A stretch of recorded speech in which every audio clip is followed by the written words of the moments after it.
ప్రేమని కాపాడి ప్రాణాపాయ స్థితిలో ఉన్న ధీరజ్ నిజం తెలుసుకొని షాక్ అయిన రామరాజు అసలు ఇదంతా ఎలా జరగబోతుంది అనేది ఈ వీడియోలో తెలుసుకుందాం. ఇక వల్లి దగ్గరికి నర్మదా ప్రేమ ఇద్దరు కూడా వస్తారు. ఏంటి ఇంత లేటుగా వచ్చారు అని అడుగుతూ ఉంటుంది వేదవతి. మేము వల్లి వాళ్ళ నాన్నని కలవడానికి వెళ్ళామా అత్తయ్య అని అంటూ ఉంటుంది నర్మద. మా నాన్నని కలవడానికి వెళ్ళారా? మా నాన్న ఎక్కడ కలిశారు అని వల్లి తడబడుతూ అడుగుతూ ఉంటుంది.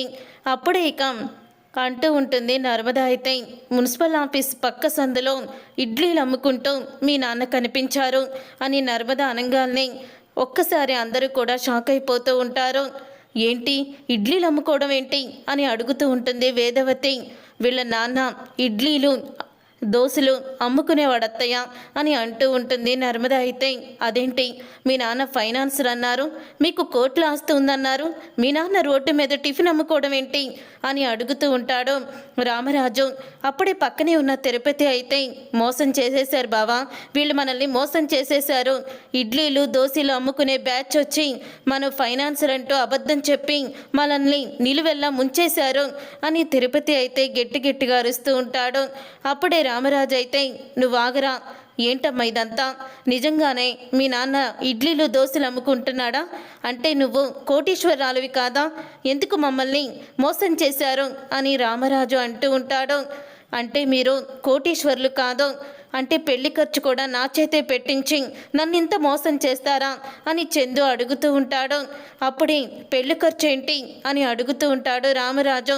నన్ను క్షమించు నాన్న, వీళ్ళు కోటీశ్వర్లు నిజంగానే అనుకుని ఎవరో డబ్బులు ఇవ్వలేదని పెళ్లి ఖర్చులకి డబ్బులు లేవని చెప్పి 10 రోజులాగి పెళ్లి పెట్టుకుంటామంటే అప్పుడు అసలే నా పెళ్లి జరగడం లేదని నువ్వు ఎంతో బాధపడుతున్నావు. తీరా శుభలేఖలు అన్నీ కూడా కొట్టించేసిన తర్వాత మరి ఈ పెళ్ళి ఆగిపోతే అప్పుడు మళ్ళీ నువ్వు ఎంత బాధపడతావో అని నేనే అనుకొని సేటు దగ్గర 10 లక్షలు తీసుకువచ్చి వీళ్ళకి నేను డబ్బులు ఇచ్చాను. ఆ డబ్బులు అడుగుతూ ఉంటే మా నాన్న ఊరికి వెళ్ళాడు, మా అమ్మకి ఊర్లో సిగ్నల్ లేదు అంటూ ఇప్పటి వరకు తను జరుపుకుంటూ వచ్చింది.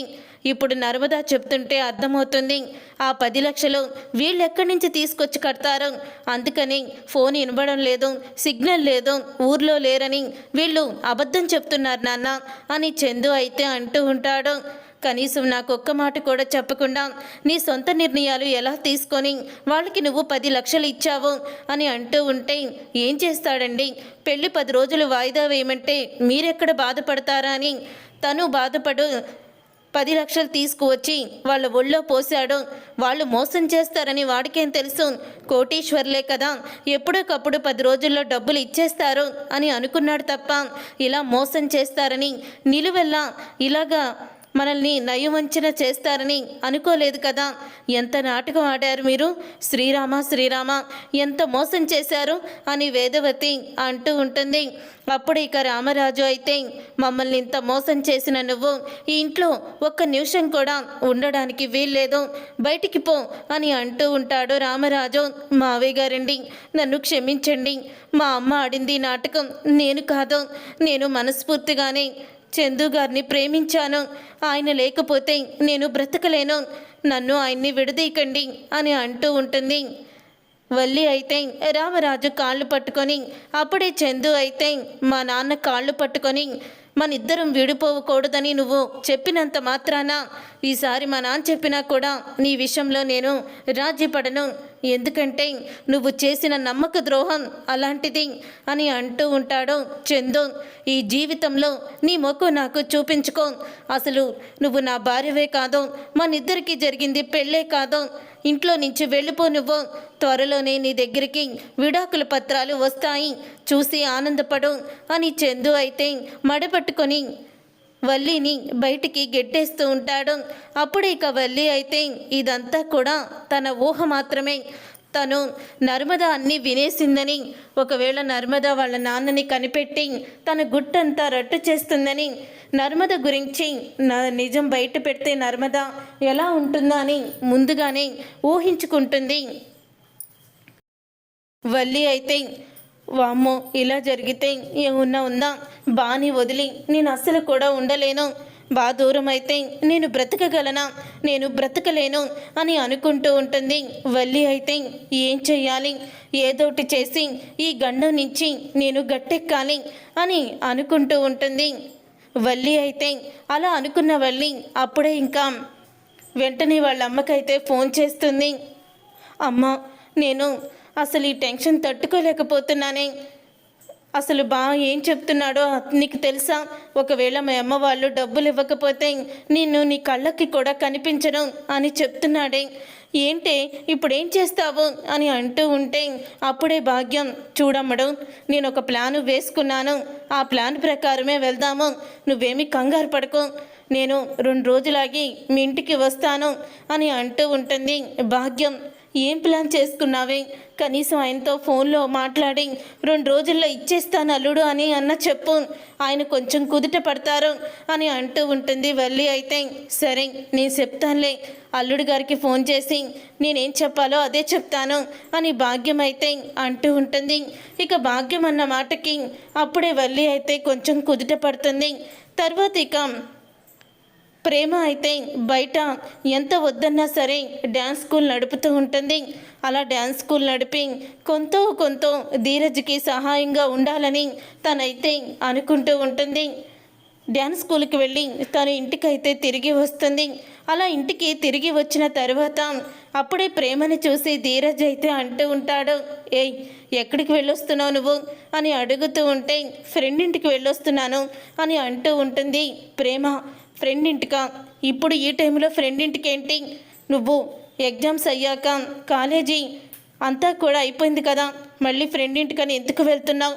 నాన్నకి తెలిస్తే బాగోదు, నువ్వు ఇంట్లోనే ఉండు అని అంటూ ఉంటే, అయ్యో ధీరజ్, ఇంకా పై చదువులు చదువుకోవడానికి నేను కొన్ని బుక్స్ అవి నా స్నేహితురాల దగ్గర ఉన్నాయి, అవి కొనాలంటే చాలా కాస్ట్లీ, అందుకే వెళ్ళి చదువుకుంటున్నాను, నా మీద నమ్మకం లేదా నీకు అని అంటూ ఉంటుంది. ప్రేమ అయితే ఇక ప్రేమ అన్న దానికి నమ్మకం లేకపోవడం కాదు ప్రేమ, నాన్నకి తెలిస్తే బాగోదు, మళ్ళీ అదొక గొడవ, అవసరం అంటావా మనకి అని అంటూ ఉంటాడు ధీరజ్ అయితే. అప్పుడే ఇక ధీరజ్ అన్న మాటలకి ప్రేమ, నీకు మనసు నొప్పించే పని నేను ఎప్పుడు చెయ్యను సరేనా అని అంటూ ఉంటుంది. ప్రేమ అయితే ఇక ఇదంతా ఇలా జరుగుతూ ఉండగా వేదవతి అయితే రామరాజుతో అంటూ ఉంటుంది, ఏవండి మనం అందరం కలిసి ఏదైనా ఊరికి టూర్కి వెళ్దాము అని అంటూ ఉంటుంది వేదవతి. ఇక వేదవతి అలా అన్న తర్వాత అప్పుడే ఇక ఆ మాట విని అంటూ ఉంటాడు రామరాజు, ఇప్పుడు ఎక్కడికి వెళ్తాం చెప్పు, ఇప్పుడు ఎక్కడికి వెళ్ళలేము, తర్వాత చూద్దాము అని అంటూ ఉంటే, కాదండి పిల్లలు పాపం మనతో కలిసి ఎక్కడికైనా వెళ్ళాలనుకుంటున్నారో అందుకని అని అంటూ ఉంటుంది. వేదవతి అయితే అందరం కలిసి భద్రాచలం వెళ్దామండి, చాలా బాగుంటుంది అని అంటూ ఉంటుంది. వేదవతి, మన పిల్లల చేత కూడా అక్కడ పూజ చేయిద్దాము అని అంటూ ఉంటే, సరే నువ్వు అనుకున్నట్టే భద్రాచలం వెళ్ళొద్దాంలే, కానీ ఇప్పుడు కాదు, మరో 3 రోజుల్లో వెళ్ళొద్దాము, అయినా ఇలా భద్రాచలం వెళ్ళాలి, ఇలాగా మీరు ఏ పనులు పెట్టుకోవద్దని ముందే నీ కొడుకులకి చెప్పు, లేకపోతే వాళ్ళు ముందే వెళ్ళిపోతారు అని అంటూ ఉంటే అప్పుడే ఇక ఆ మాట విని చెప్తూ ఉంటుంది వేదవతి.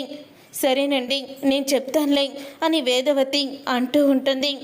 ఈలోగా ఇక ప్రేమ అయితే ప్రతిరోజు కూడా స్కూల్కి డ్యాన్స్ నేర్పించడానికి పిల్లలకి వెళ్ళొస్తూ ఇక కళ్యాణ్కి కంటపడుతుంది. ఇక కళ్యాణ్ అయితే ప్రేమని చూస్తాడు.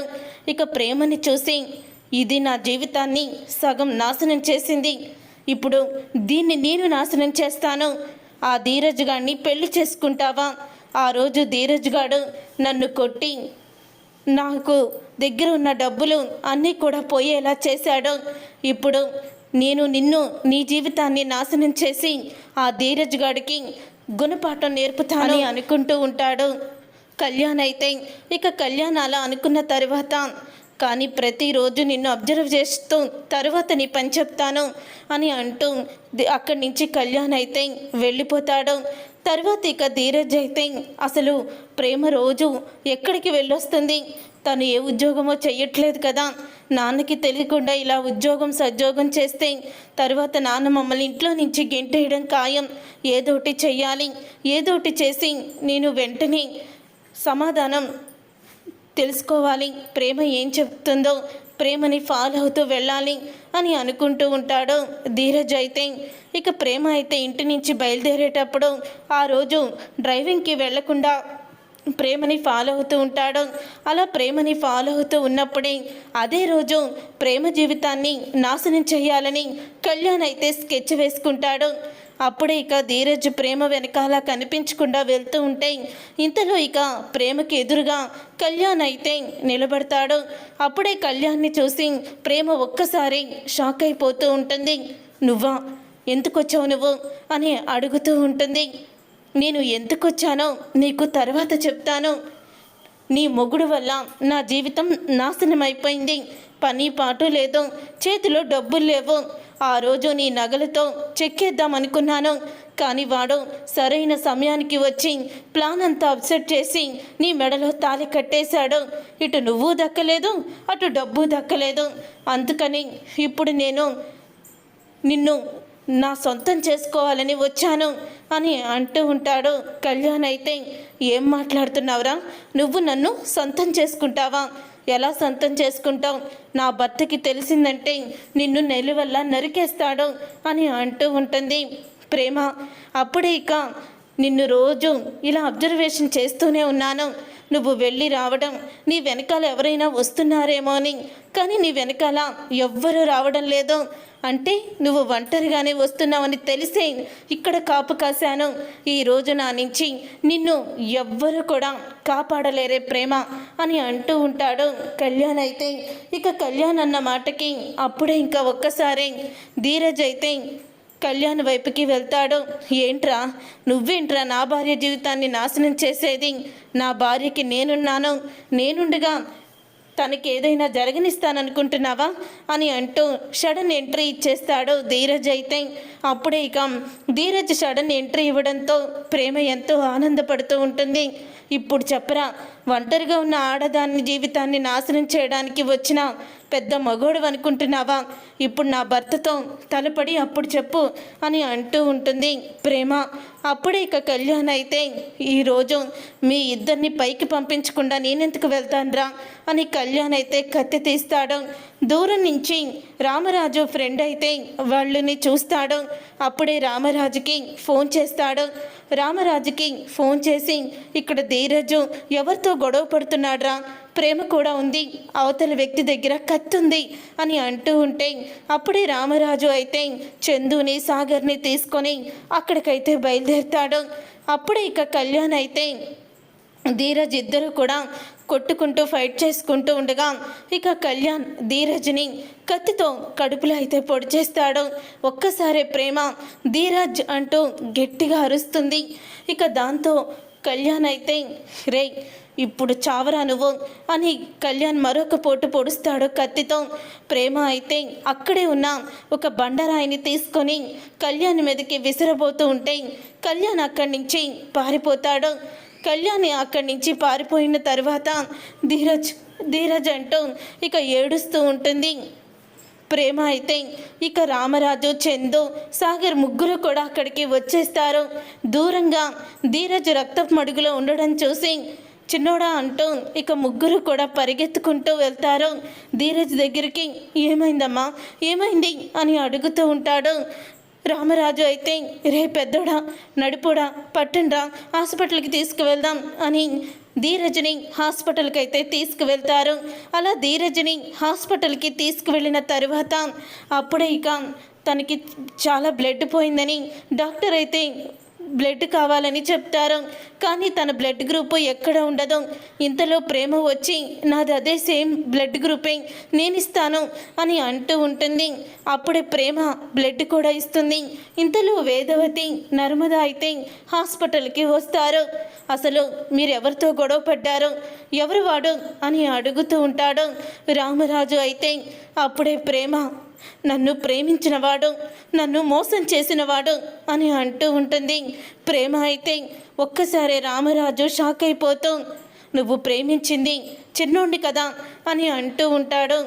రామరాజు అప్పుడే ఇక వేదవతి అయితే కాదండి, తను ప్రేమించిన వాడిని తనతో పాటు వెళ్ళిపోయింది, కానీ వాడు మోసం చేశాడు. తనని వేరే వాళ్ళకి అమ్మేద్దామని చూస్తే సరైన సమయానికి పోలీసులు వ్యభిచార కేసు కింద ప్రేమని అరెస్ట్ చేయకుండా ధీరజ్ వెళ్ళి ప్రేమ మెడలో తాళి కట్టాడు. ఆ తాళి కట్టడానికి కూడా కారణం నేనే అని వేదవతి జరిగిందంతా కూడా చెప్తుంది. అప్పుడే రామరాజు ఒక్కసారి షాక్ అయిపోతూ ఉంటాడు.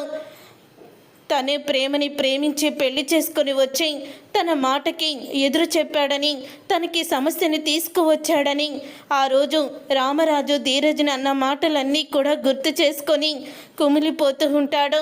నేను నిన్ను అపార్థం చేసుకున్నాను అని అంటూ చాలా బాధపడుతూ ఉంటాడు.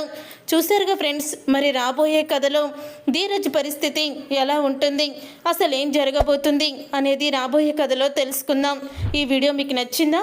నచ్చితే తప్పకుండా లైక్ చేసి ఛానల్ని సబ్స్క్రైబ్ చేసుకొని పక్కనే ఉన్న గంట సింబల్పై ఆల్ అని క్లిక్ చేయండి. అప్పుడే మేము పెట్టే ప్రతి వీడియో మీరు మిస్ కాకుండా చూసేయవచ్చు.